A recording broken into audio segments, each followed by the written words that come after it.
Biasanya teks anekdot menceritakan orang penting atau orang terkenal dan berdasarkan kejadian sebenarnya. Jadi, di dalam teks anekdot, cerita di dalamnya itu berupa fakta, bukan imajinasi.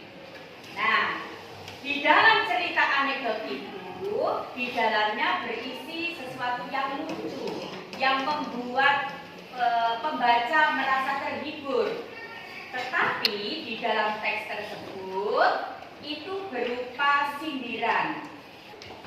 Baik, kalau tadi pengertian anekdot kalian sudah memahami bahwa di dalam cerita anekdot itu berisi sesuatu yang lucu, tetapi ada pesan terselubung mengkritik, ya. Nah, sekarang apa sih tujuan teks anekdot? Di depan sudah ada teks tujuan anekdot. Ayo siapa yang bisa baca keras? Oke, ayo tenang, baca yang keras nak. Tujuan teks anekdot adalah untuk membangkitkan tawa membaca sebagai sarana hiburan dan sarana untuk mengkritik.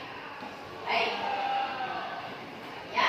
Jadi sudah jelas di sini tujuan anekdot itu untuk membangkitkan tawa.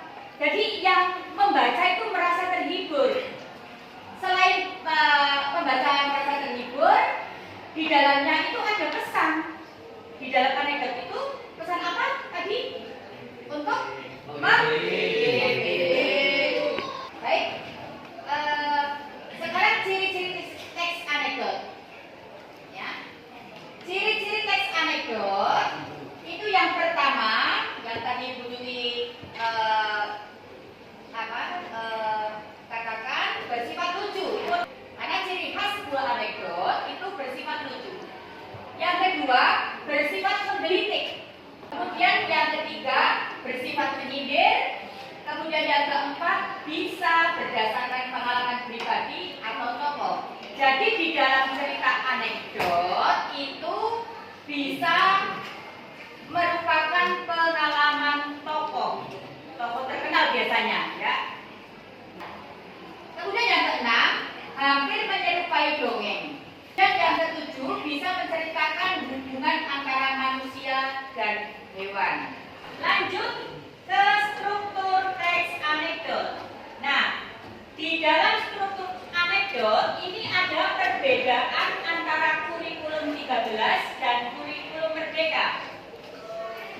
Kalau di dalam kurikulum 13, struktur teks anekdot ada 5, ya. Tetapi kalau di dalam kurikulum merdeka itu dimakamkan menjadi 3 saja, yaitu kalau kalian lebih mudah belajar disingkat OK.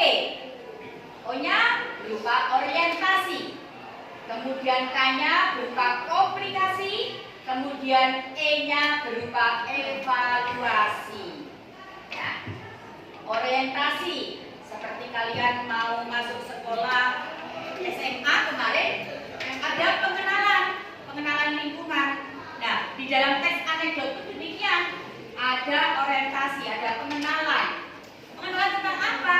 Tentang karakter tokoh tersebut, ya. Kemudian komplikasi, pengertian anekdot, kemudian tujuan anekdot, ciri-ciri anekdot, dan anekdot. Untuk struktur anekdot ada berapa? 3. Untuk memudahkan kalian berupa apa? Oke. Oh, yang pertama itu artinya apa? Orientasi. Kemudian K-nya apa? Komplikasi. Kemudian E-nya? Evaluasi. Tepuk tangan buat apa? Untuk pelajaran hari ini tutup sekian dulu. Kita berjumpa pada jadwal yang akan datang. Sehat selalu untuk 10.8. Diakhiri.